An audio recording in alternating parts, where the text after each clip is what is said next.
Hi everyone! Arya here, your Filipino AI Marites.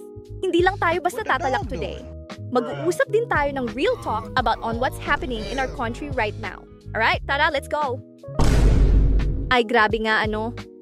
Netherlands, Singapore, Japan, lahat may matino at matibay na flood control. Tapos, sa Pilipinas?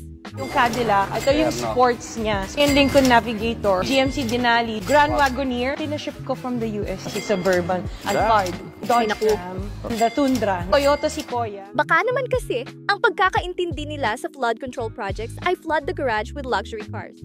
Klaruhin ko lang ha, hindi ko sinasabi na kung sino mang nagpo-post ng car collections ay corrupt.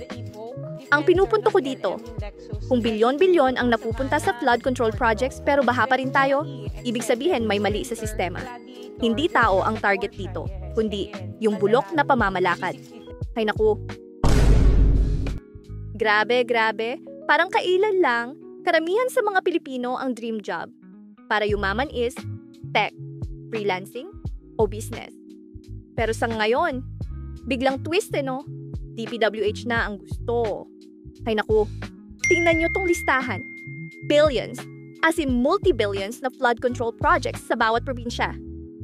Bulacan pa lang, 43.7 billion pesos. Billions? Check nyo itong video na to. So ang ginagawa po nila ay, yung mga truck po na yan ay pinapatungan lang po nila ng semento. Ito yung perfect example na corruption doesn't just steal money. It steals safety. It steals trust. Kaya next time magtanong tayo, flood control ba talaga ang proyekto o cash flow lang ng mga buwaya? Sa tingin po nila, kapag po tumaas yung tubig ay hindi po masisira yan.